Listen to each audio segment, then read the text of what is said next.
আসসালামু আলাইকুম সবাইকে। সবাই কেমন আছেন? সবাইকে জানাই শুভ সকাল। তো এই যে দেখেন, সকালবেলা উঠাই এত বড় একটা শাকের গামলা বের হয়েছি। তো এই শাকগুলো কালকে আপনাদের ভাইয়া বাজার থেকে কিনে নিয়ে এসেছে।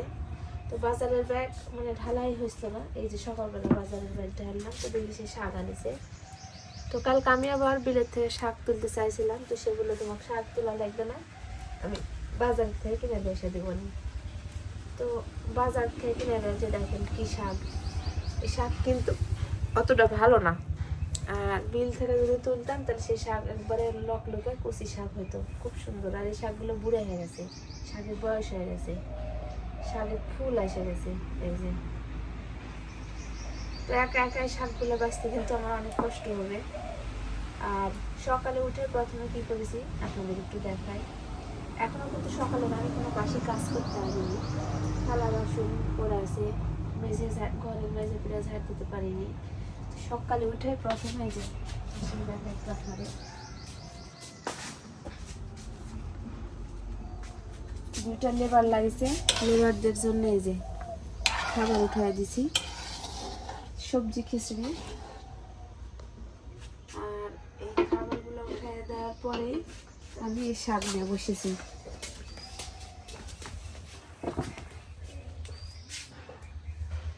তো এই শাকগুলো এখন আমি বাছবো, বাছার পরে দুপুরের জন্য রান্না করব। তো বৈথা শাক আপনাদের কার কার খাইতে ভালো লাগে অবশ্যই কমেন্টসে জানাবেন। তো আর আপনাদের ওইদিকে বৈথা শাক আছে কিনা সেটাও জানাবেন। আর যদি না থাকে তবে আমাদের এদিক থেকে আসে বৈথা শাক নিয়ে যাবেন। আমাদের এদিকে অনেক বৈথা শাক, আলুর বিয়ে, সরিষার বিয়ে, প্রচুর বৈথা শাক। আর বিশেষ করে বাজারে কিন্তু অনেক কিনতে পাওয়া যায়। তো রান্না করব, রান্না করে দুপুরবেলা এই শাক দিয়ে ভাত খাবো।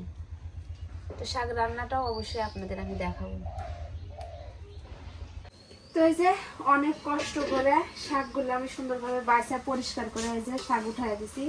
তো প্রথমে যে লবণ দিছি, আর এই যে কাঁচা মরিচ, পেঁয়াজ দিয়ে শাকটা সিদ্ধ করে নিয়ে পরে বেশি করে রসুন দিয়ে বাগার দিব। এখন ঢাকা দিই।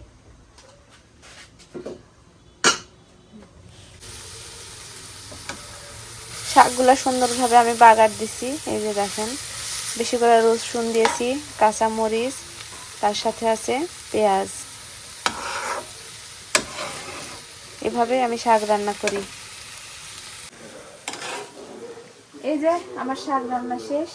তো আজকে দুপুরের খাবার হচ্ছে শাক ভাত, বৈঠার শাক আর গরম গরম ভাত। তো সবাইকে আল্লাহ হাফেজ।